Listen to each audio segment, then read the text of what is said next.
Welcome to Between Two Pastries, a not-so-typical nutrition podcast. Nicole and Annie are licensed and registered dietitians. Join them as they discuss hot nutrition topics, challenge popular beliefs, and have a blast doing it. Here are your hosts, Nicole and Annie.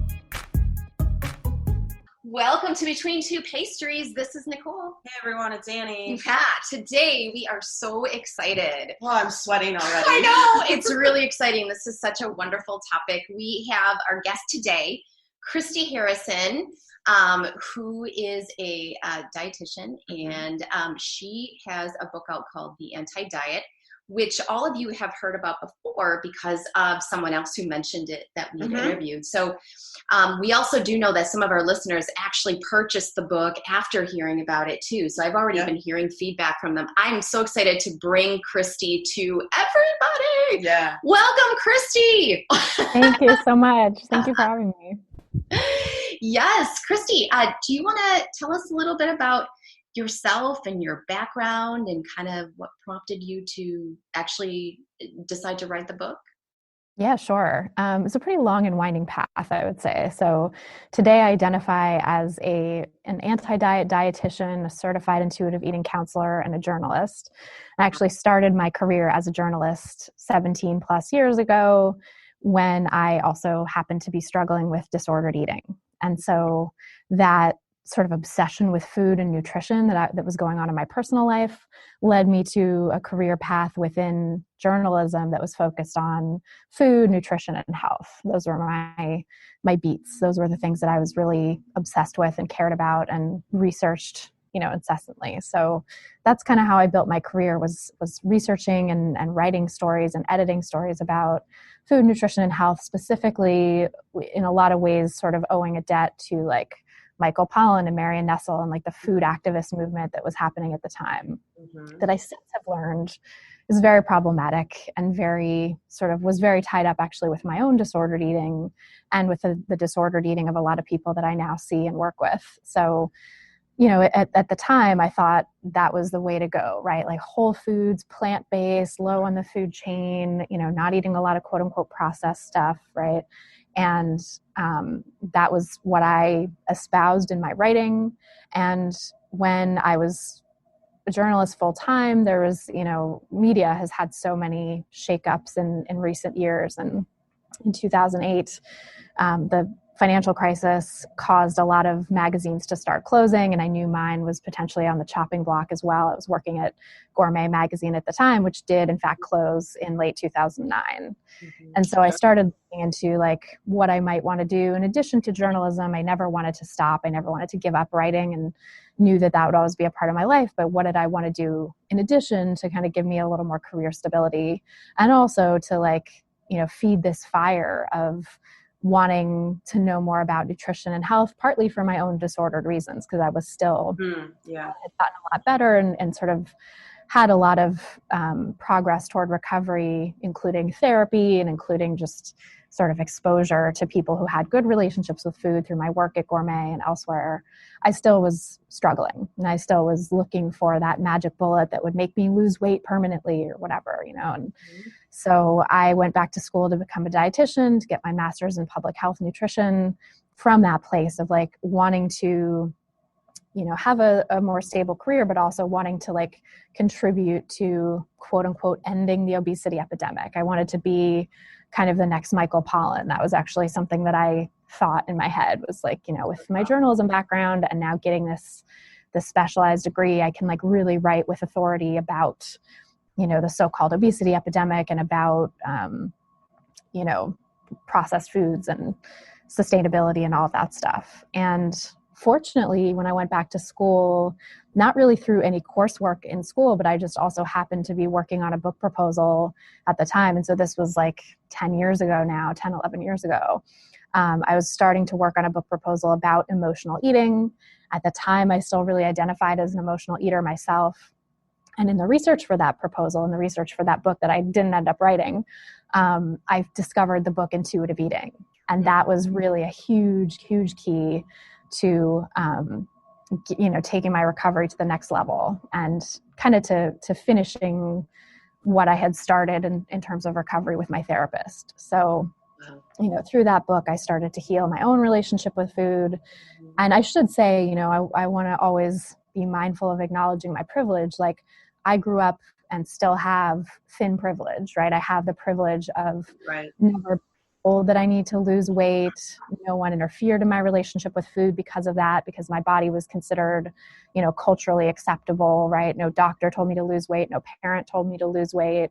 I've never had trouble finding clothes that fit or fitting in airplane seats or any of those things. And those are privileges, unearned privileges not afforded to many, many people who live in larger bodies. So I was able to sort of click back into intuitive eating probably a little more easily, even though I struggled in my relationship with food and was really disordered for a good 10 years. It was easier for me, I think, to click back into intuitive eating because up until age 20, I was actually an intuitive eater. I was allowed to maintain that intuitive relationship with food. But through my experience and through then starting to specialize in disordered eating in my work, I really started to realize how intuitive eating and health at every size are these concepts that are used in eating disorder recovery as sort of the gold standard of recovery to help people really reach a place of true healing.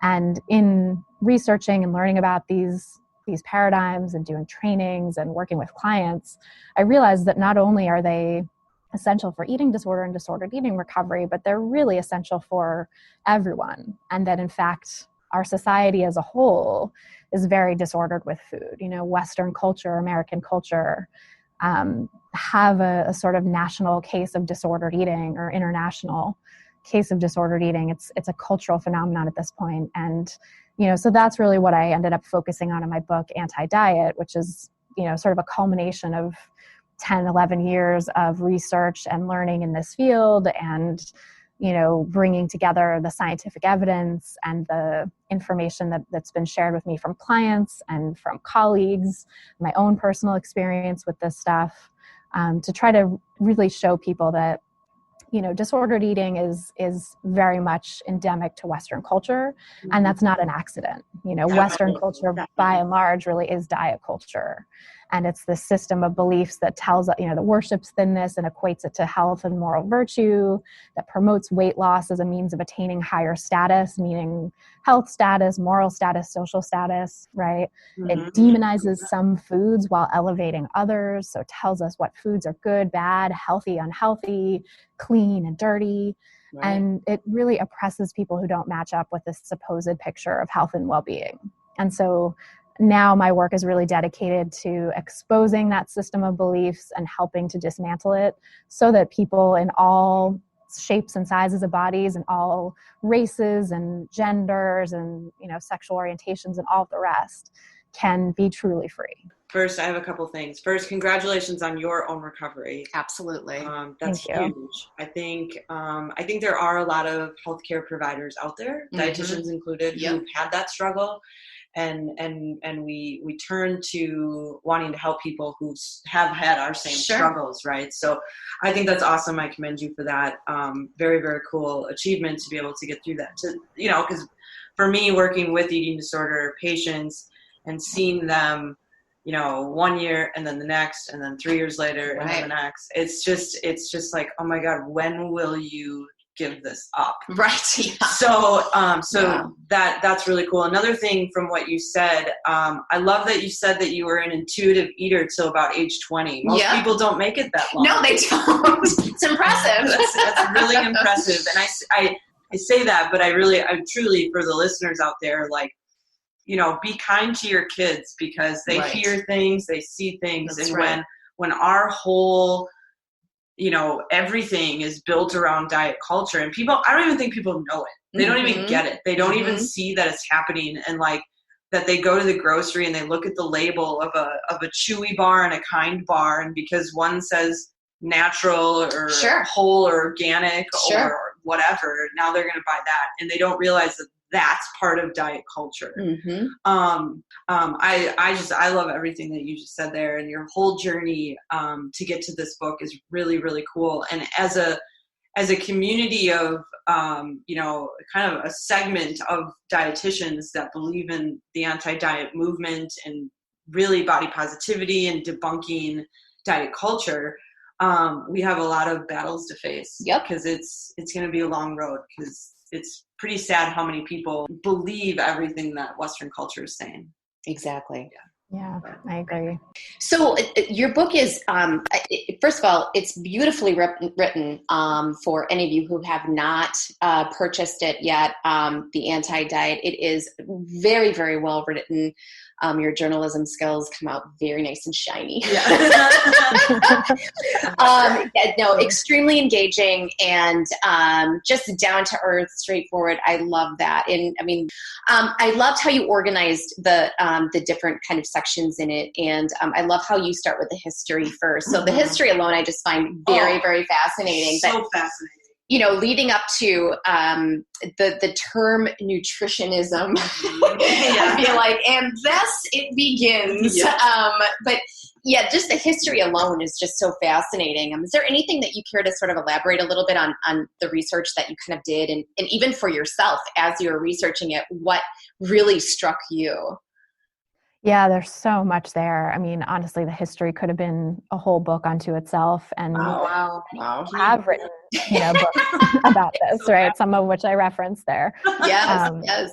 So there's so much to it. But I think one of the things that really jumped out at me that I kind of had known from, going to trainings and listening to talks and sort of hearing in the zeitgeist for a while was that diet culture had racist roots, but I didn't know how deep they went. And at the time that I was writing the book, there was really only one academic text that even really got into that. There were some academic articles and stuff that talked about, xenophobia and colonialism and those roots in diet culture, which were also so fascinating. And I referenced in the book, but like anti-Black racism specifically, there was nothing published when I was writing this history chapter. And as I was writing it, a galley came my way, or I knew I requested it because I knew this book was coming down the pike, Fearing the Black Body by Sabrina Strings. And that, ended up being published as an academic text and is huge now and has been, featured in a lot of places because it is so fascinating and just groundbreaking work that she's done. And I was fortunate to get a galley and be able to include some of the information from that, in my history chapter. But I would really recommend that people go read that book because I think it does such a deep dive into the racist history of diet culture and specifically how anti-Black racism exists to justify, or existed in the first place to justify slavery, right? To justify the enslavement of people from Africa. And through that, Ibram X. Kendi also talks about this in his book, How to Be an Anti-Racist, which is another one I recommend, that, racist ideas were created to justify racist actions and, the enslavement of other human beings needed like racist ideas to prop it up, right? Needed racist ideas to justify it. And then those racist ideas in turn begat racist policies and racist cultural practices. And so it's kind of like this big cycle that happens where, the underlying racism creates all these racist ideas that then further justify racism. And that's really what we see with anti-Black racism and, slavery in general, but also like anti-Black racism and anti-fatness, anti-Black racism, fat phobia. Yes. And, one of the things I discuss in the book is like this idea of the great chain of being, which is a racist idea that was developed to help justify enslavement, I think in like the 16 and 1700s. And then in the 17 and 1800s, or the mid 1800s actually, like the early evolutionary biologists who were doing research on evolution, Charles Darwin, sort of the most famous, but there were lots of other, they called themselves naturalists or biologists, and they were doing this research on evolution around the same time. And they sort of took hold, the early evolutionary biology field took hold of this idea of the great chain of being that already existed and sort of applied evolutionary theory to it and said, okay, now, it's not that Black people are less close to God, it's that Black people are less evolved, or that, indigenous people are somehow less evolved, right? Super, super racist thinking. Wow. Yeah. but they also were, these early evolutionary biologists were looking at like different physical traits and trying to catalog them in people around the world. And one of the physical traits, in addition to like head size or, ear shape or head shape, right? This is where we get phrenology too, this like bogus idea that you can tell something about a person's psychology by looking at the shape of their head. In addition to that, we got like fat phobic thinking, right? Anti-fat bias, which said that, people of color are generally larger bodied. That was what was believed at the time. And therefore, being larger bodied means being less evolved. Also, women were considered to be less evolved. There was this patriarchal misogynist thinking sort of tied up with this as well, saying that women were less evolved than men in any culture around the world, and sort of every culture, the further you get away from like white Northern European men, the quote unquote less evolved you were. And so through this thinking, it really came to be that fatness was demonized by being associated with Blackness and also associated with, people of color in general and with women. And from there, that's where we get these anti-fat beliefs that people need to go on a diet, lose weight if they're larger bodied. That actually, the fat phobic thinking paved the way for fat phobic beliefs in medicine, not the other way around. And I think that's something really important for people to keep in mind, especially those who are health professionals, is that, fat phobic thinking predated any medicalized beliefs about larger body size being bad for your health. And as Sabrina Strings tells it, it predates medical beliefs about fatness by at least 100 years, right? The sort of roots of this fat phobic thinking were well in place before the medical field ever started demonizing fatness. And in fact, around the turn of the 20th century, doctors, this was just starting to be when diet culture really took root. But until that point, doctors really thought of gaining weight as you age and of being larger bodied as protective, as good for your health, right? As a positive thing. So, I think that's one of the major takeaways for me from the history chapter of this book. And I'd invite people to dig further into the resources I mentioned, because I think there's just it's just an overwhelming history when you really look at it. Yeah, right. So then, but why do we think people then continue to engage in weight loss practices? Like for example, the BMI of a person changed overnight from, normal to obese or whatever, right? Because they changed the criteria for medical professionals. So like, why are medical professionals, dietitians, doctors, everyone promoting weight loss and diets, even non-medical diets, like, where you've got fasting and keto and paleo and all of those? Yeah, I think it's really a matter of culture. It's a matter of like, these ideas got so entrenched in the culture and they felt so important at the time, right? The idea of like justifying anti-Black sentiment especially was sort of culturally important for what was going on in the early to mid 1800s in this country, right? Yeah. And, i.e. the racism and the continued racist practices and enslavement of Black people that was happening up until like the middle of that century. And then afterwards too, to justify like Jim Crow and the continued discrimination that was happening. So, I think that it became those beliefs became entrenched, those negative beliefs about fatness became entrenched at a time when, those beliefs were sort of really, just racist beliefs in general were really needed to justify the discriminatory practices going on in the culture. And it also, anti-Black beliefs especially targeted white middle class and upper middle class women. And, ladies' magazines of the time, you can see evidence that they're explicitly telling white Protestant women that they need to not look like Africans.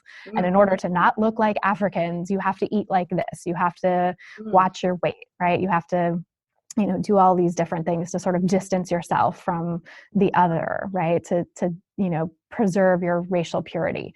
And so like, that's the context in which, from which doctors started thinking about this as a medical issue.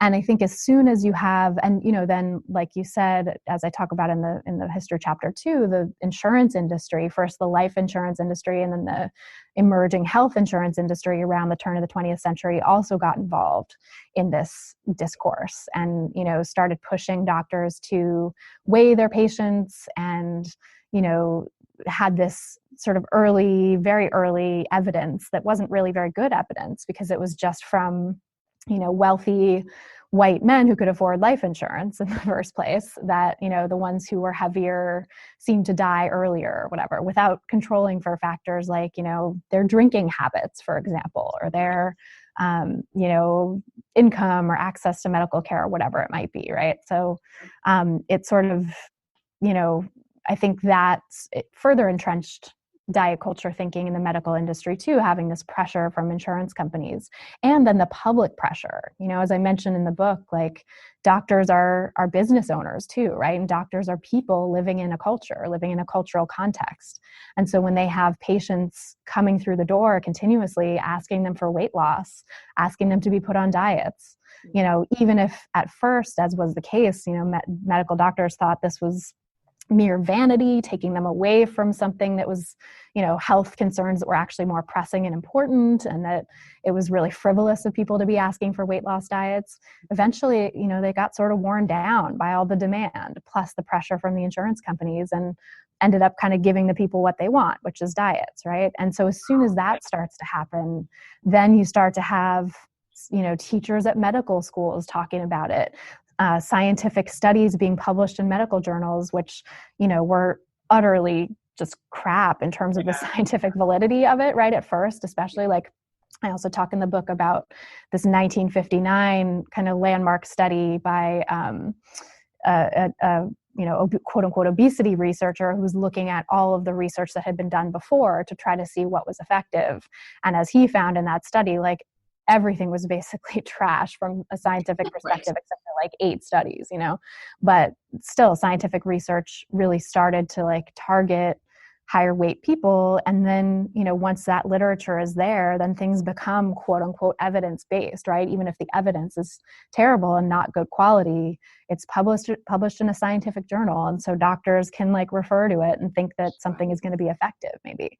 And then, so it just sort of builds on itself, and the industry, of course, was building as well. The diet industry was building alongside of like the medicalization of larger body size, and has really grown every decade since the turn of the 20th century. Now it's like a 74 billion, I think at last count, US alone, $74 billion weight loss and diet industry. And that's been growing, consistently over time, right? So once you have an industry devoted to something too, it's so much harder to take away. It's so much more entrenched, right? There are literally jobs and livelihoods at stake. Right. And so I think that's part of the thing too, right? Is that there's so much money involved, and there's so many financial interests who will fight tooth and nail to keep their point of view as the dominant perspective, and they don't want to lose, and so that's, I think, another part of why the folks, and there is so much countervailing scientific evidence, including that 1959 study, right? 100%. That showed that actually, nothing really worked, and every a lot of major studies since then over the decades have looked at the effectiveness of diets and found the same thing, that, up to about 98% of diets fail over the course of 5 years or so. People will regain all the weight they lost. Oftentimes, up to 2/3 of the time, it seems they regain more. Right. And so, diets really are ineffective, but in that science, that really good, solid science that's out there showing that, has been like a drop in the bucket compared to all of the diet culture discourse that continues to push people to lose weight.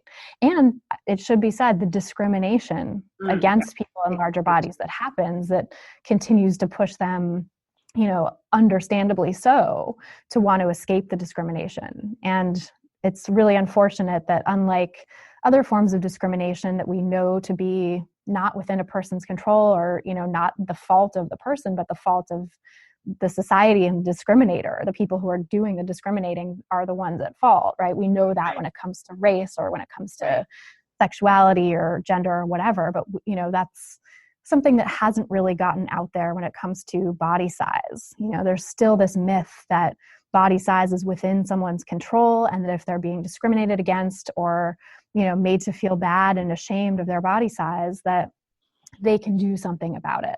And that really just isn't true. That might be true in the short term, and maybe in the long term for a minuscule percentage of people, like 1% to 2%. But, the rest of the people, that there's really not a way to change your weight long term. And so trying to, telling people that it's their responsibility to escape weight stigma by losing weight is just adding insult to injury, really. And that kind of almost leads into one of the kind of other pieces that we were kind of talking about earlier, is about like the Biggest Loser story that you have in there. First of all, when you're talking about discrimination and prejudice, I mean, that show alone was so upsetting on numerous levels. Since season one, logical. Angered.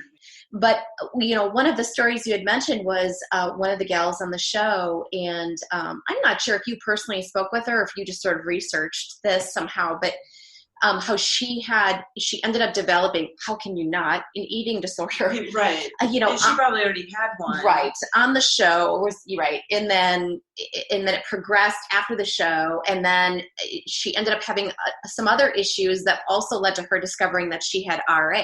Right. Rheumatoid arthritis. So do you want to elaborate a little bit more on that? Yeah, sure. So this was Kai Hibbard, is one of the past contestants on The Biggest Loser, and I talked with her for my podcast and followed up with her as well. And so that's where I, got this information about what she went through. But it's really, really horrifying what she went through. She lost an extreme amount of weight on the show, as participants on the show are encouraged to do.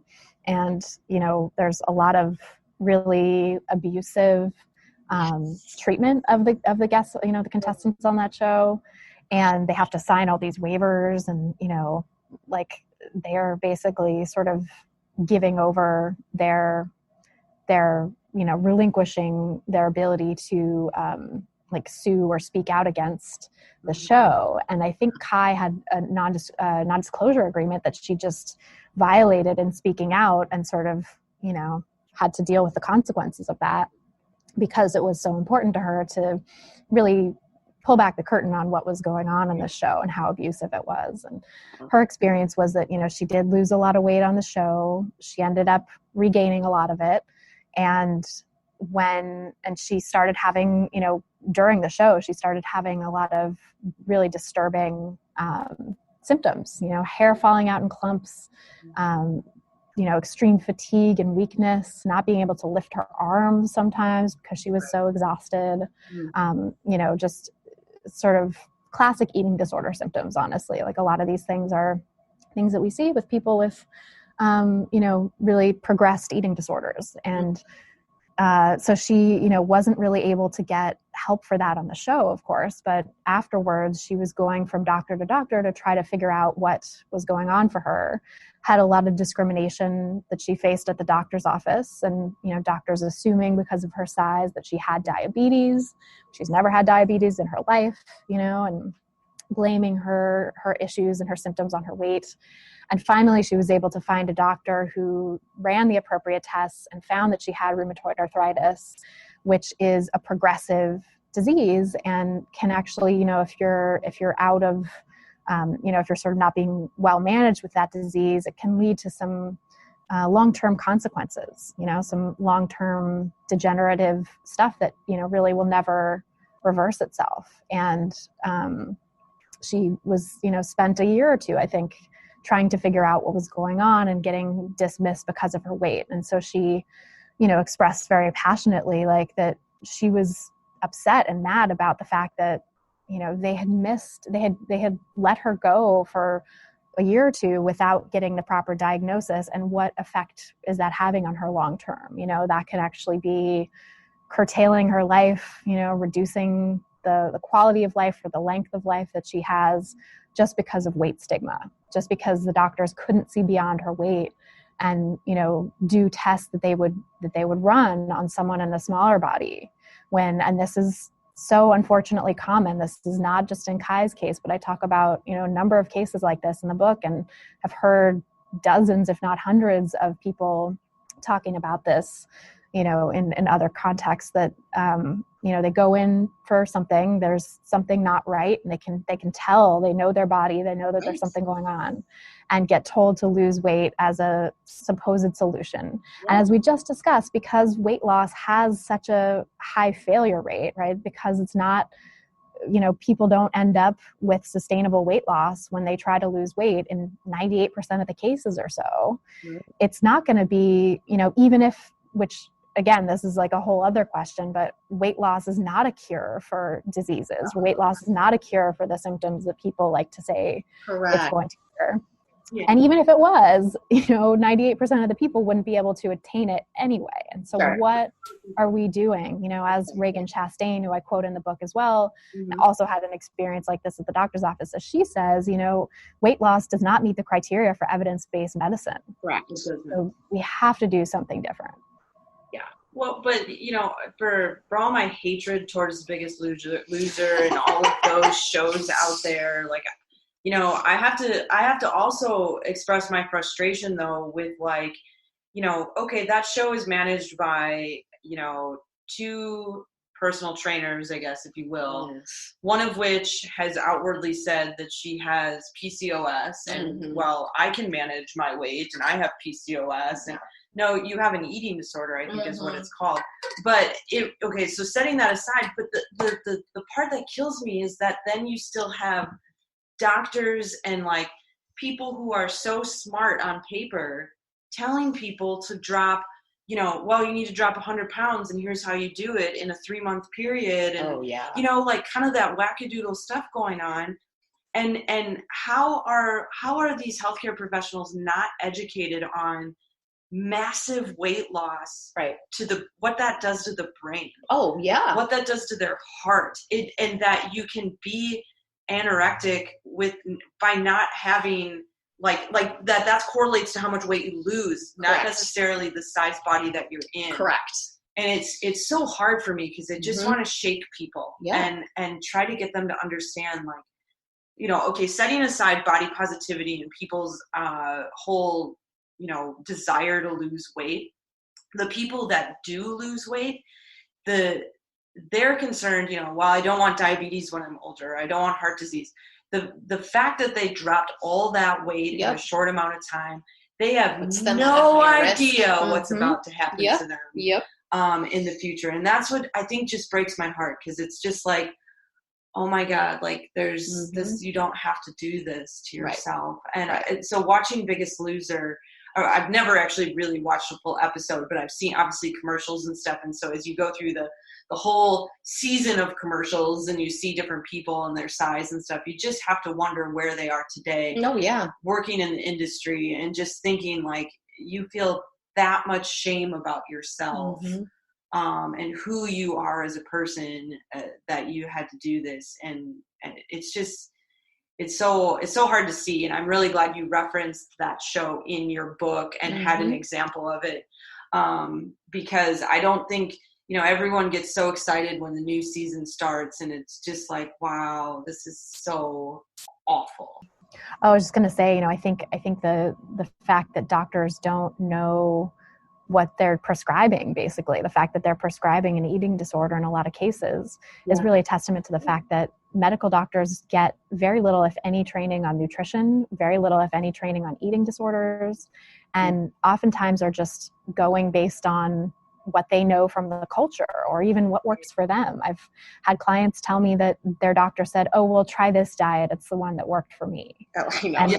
And, that's their basis for giving the recommendations, right? And also I think that in medicine, in Western medicine, there's a real sort of refusal to look at mental health and how that plays into overall health and well-being. And I think that these prescriptions of diets that doctors are making, not considering the person's mental health and the effect that that's going to have on them. Yep. and just completely setting that aside. And so then people feel like it's their fault, right? People feel like, okay, I started this diet, I seem to have good results at first, and maybe my, A1C numbers were going down or whatever it might be.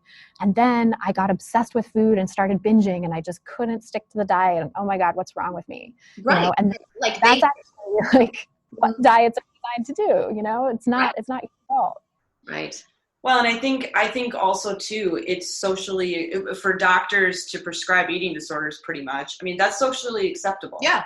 Yeah. That's where we are at in this society, because now we have to be very careful with our words for doctors and maybe healthcare providers. It's not just weight loss programming. Now it's wellness. Now it's lifestyle. Now this isn't a diet. Right. And it's all these new terms, and diet culture is coming through in all of these sneaky ways.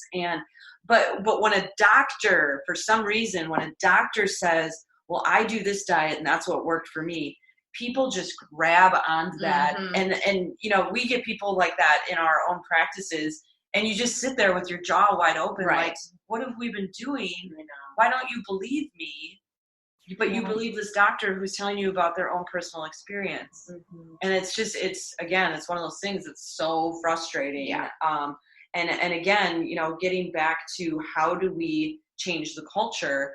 I mean, you even look at, this is not on our list of questions necessarily, but we talk about, oftentimes you and I talk about the body positive movement, body image movement, and the amount of backlash that they get on that is unreal.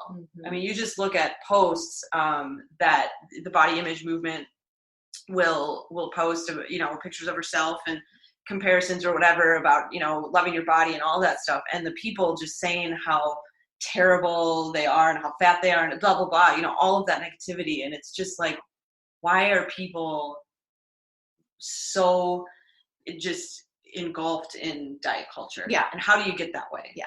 I'm not sure I have a question. It is quite strange. It's almost strange. It is. And they don't want to get out of it. I know. I don't understand that. I know. I think some of it, I mean, from what I've seen in, doing this research and work, it's like, I think some of the people who are the most vocally anti-body positivity, anti-fat positivity, against people who are in larger bodies, embracing themselves and living their lives and, stopping dieting. The people who are so opposed to that oftentimes are the ones who have benefited the most from their thin privilege. Maybe they've been in that tiny percentage, that 1 or 2% of people who do quote unquote successfully lose weight long term.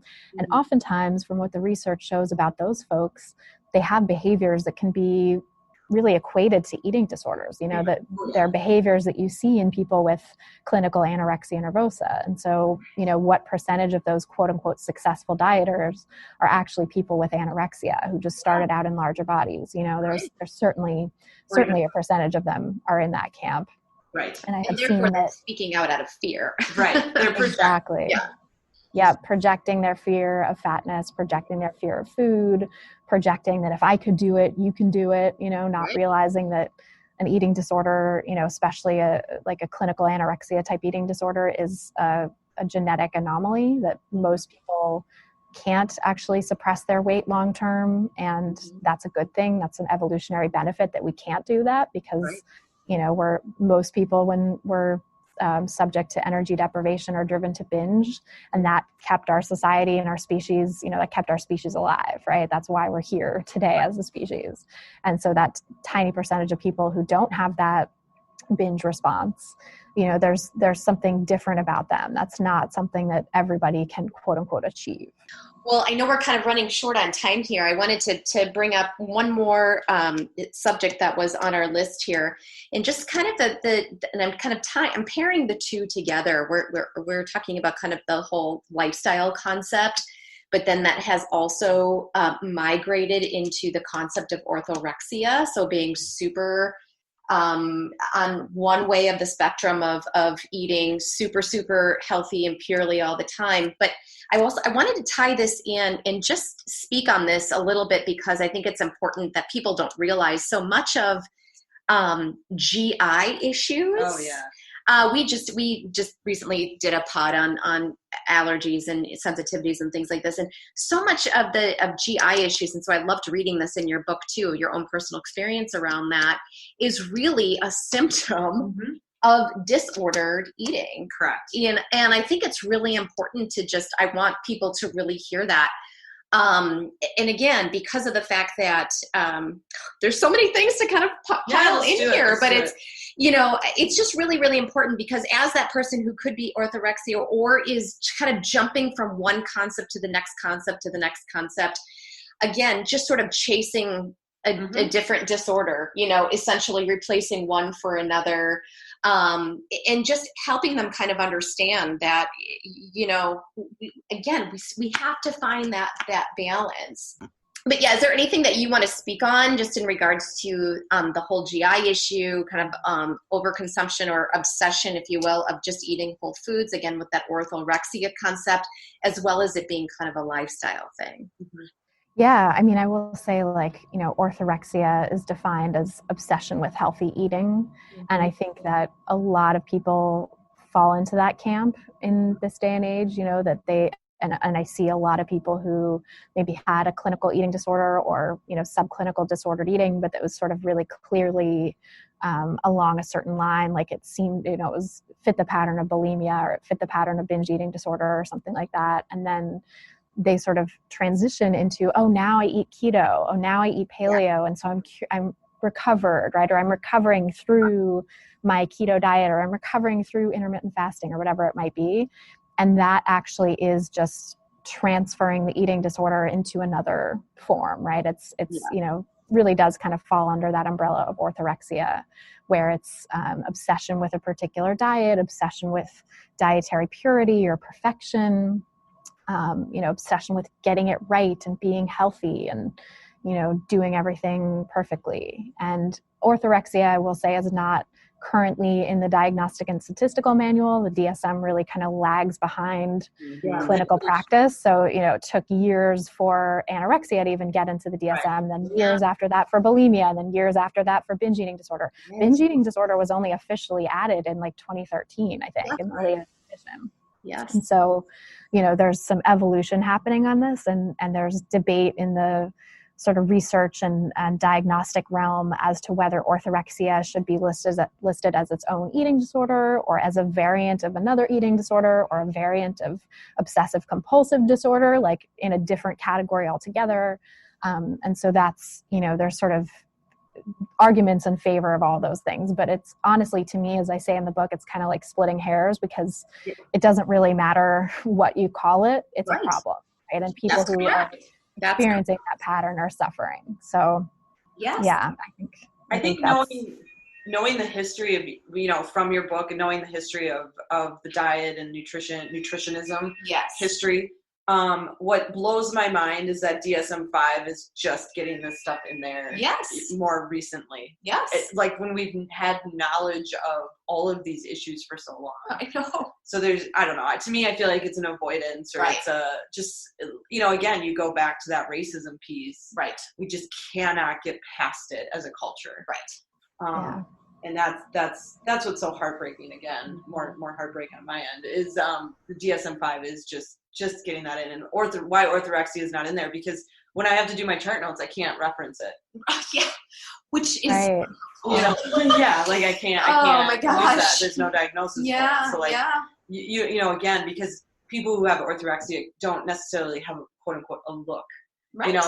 And neither do people with bulimia or anorexia all the time. But we can't identify. We have to pick, and then it's NLS, and that gets a little weird. But I find that interesting, and I do have to say, though, so many people refuse to believe that whatever diet they're following is a diet. Yes, I agree. Mm-hmm. I'm doing intermittent fasting. Oh, that's a diet. Mm-hmm. No, it's not. Right. It's a lifestyle. I'm curious if when you start working with clients and they tell you, well, I'm gluten-free or I'm keto or whatever they're doing, do you automatically try to get them to change that right away? Or do you have like a process, like how many weeks you wait before you're like, you need to stop fasting? Right. Yeah, I think it depends on the client. Honestly, it's a different, different speed depending on sort of where people are at in their healing. And I will say, like, these days, I don't actually work with people who have active diagnosed eating disorders. I used to do that. And, that's a really valuable profession. And it's just one that was burning me out, quite honestly. And so I moved. It is exhausting. We understand. It's a lot. Yeah, I was too. And I was also seeing clients for intuitive eating who are more like on the chronic dieting end of the spectrum, where they didn't have the clinically, current eating disorder that was going on. And were sort of much closer on the larger spectrum, much closer to intuitive eating than someone with like an active eating disorder. And that's where I really feel like my clinical expertise lies, is working with folks in that sort of chronic dieting camp. And so that's really the kind of client I work with today. And I do still see, of course, folks in that boat who, think that they're intolerant to gluten, or who, believe that they have some other sort of allergy or whatever it might be, and are avoiding a particular food for that reason. And I always proceed really carefully with that, because I think, of course, there's a lot of emotion around it. And I had that emotion too. Like, I believed wholeheartedly that I was intolerant to gluten, even though I didn't have celiac disease or a wheat allergy. I was firmly, I firmly believed that I had a problem with gluten for several years, in my disorder. And so I get, like, if someone were to question me at that point, and people did, I would be very defensive, and it was something that I had to kind of come to in my own time. So I think I tend to, just try to assess like where someone is in their ability to let go of that, if they're really, identified with it in the first place, or if they bring it to me in their sessions and say, this is something that I've been questioning, I've been wondering about this. I think it's helpful that I have a book out there, and that I have a podcast and sort of public information out there questioning these things. And so if people stumble into that, then they can start to ask themselves those questions on their own. And then it's not as much, I'm all about like meeting people where they are, but also, there's certain people that I'm just not going to be a fit for, and that's fine, and if someone is like so hardcore invested in maintaining these, especially maintaining like a quote unquote keto lifestyle, or another diet that masquerades as not a diet, I don't think that's going to necessarily be a fit. I think maybe they are someone who could benefit from and might enjoy some of the work that I put out there publicly, some of my journalistic work, like the podcast or the book or my articles that I write or whatever, or speaking engagement that I do. Sure. But they might not be in a place where they want to work with me, or would feel a connection with me as a clinician, and that's totally okay. Like, I think we all have our strengths, and nobody is for everyone, right? I'm not for everyone. And so that's okay. So I think I try to proceed from that place of like, I'm bringing in the client, the clients that do work with me, I think are ones that have resonated with the content that I put out there already, and like want my particular perspective, and often are more open to my questioning some of the things that they're bringing in, some of the deeply held diet beliefs that they have. And we still have to move slowly, and it's not going to happen all right away. Yeah, I think it's good that there's dietitians like you who want to work with the chronic dieter, because that I struggle. I just want to tell them, okay, you got to stop. You're done. That's it. No more of that. And that you're right. It doesn't sit well for people, because they really truly are stuck on whatever piece of diet that might be, or even body response. Mm-hmm. We get people who, I'm serious. It's like kind of wacky kind of stuff. Like, well, my heart feels better. Or I can think more clearly is a pretty common one. Oh, yeah. I have more energy, but you're not eating anything. Right. They really get stuck on some of these kind of voodoo things that they think might be happening, and scientifically they don't really make sense. There's the, nocebo effect, right? Or the placebo effect that is really powerful and strong, especially in regards to these food-related issues. So, that's something I talk about in the book too, that the nocebo effect is like a really commonly known issue among researchers who are doing research on the effect of particular diets on, particular outcomes, and that they have to I talked to a researcher in the book who's done one of the few studies that really controls for that by dividing people who think that they're sensitive to gluten but don't have celiac disease or wheat allergy, dividing them into two randomized, controlled, double-blind groups where, one group is actually getting gluten, the other group is actually getting not gluten, just a placebo, and, sort of looking at what do the two groups feel about their symptoms, how do they self-report their symptoms and outcomes. And, they found in that research that there was really no difference between the gluten, the group that was actually getting gluten versus the group that was not getting gluten. And that, it's likely that there was a big nocebo effect going on there where everybody was believing that they were going to be getting gluten. And so everybody was feeling bad, That's and fun. that powerful, it really speaks to the power of the mind-body connection. And I know that personally myself too. Like when I believed that I was sensitive to gluten, I genuinely felt like I had symptoms from eating gluten. Right. But, that's also, I can see in retrospect now that I was selectively seeing those things and that I was ignoring the symptoms that I had when I ate gluten-free, and the symptoms that I had from products that had nothing to do with grains at all. I had symptoms when eating vegetables. I had symptoms when eating fruits. And, going back to, as we were talking about before, like a lot of those symptoms for me, and I know for many of my clients, and we see this in the research too, that those symptoms come from disordered eating, not necessarily from the food itself. Right. And even sometimes with disordered eating can cause food sensitivities that wouldn't have otherwise been there and that would go away in the absence of the disordered behavior. So the disordered eating can actually create sensitivities for people so that they do feel like, they're genuinely having symptoms in response to a food. And that may well be the case. But when they give up the disordered behaviors, they can tolerate that food just fine. Christy, any closing thoughts that you would have, any messages that you want to make sure get out there? Oh my gosh, there's so much always. I think we really covered a lot of bases. I think just, I guess in general is just kind of like a good, ballpark for everyone, a good thing to keep in mind is just kind of looking at like, where is diet culture showing up in your life in terms of fat phobia and food phobia? Like, where are you worrying about your weight or judging other people for their weight? And where are you having, negative beliefs about food, demonizing some foods while elevating others? That's a part of diet culture as well. And sort of looking at those two main areas, I think can help you just become more aware of the ways diet culture is showing up for you so that you can then decide to take action about it and maybe give up some of those rules and behaviors and thoughts that you're engaging in unconsciously right now. Excellent guidance. Thank you, Christy. And our last question, as always, is what is your favorite food? I love it. I go back and forth so often. Like I have so many different favorite foods. So right now I'm really loving like anything with Korean spices, Korean, like we just got this, like sriracha barbecue sauce for like Korean barbecue that we've been making stuff on the grill with, and it's amazing.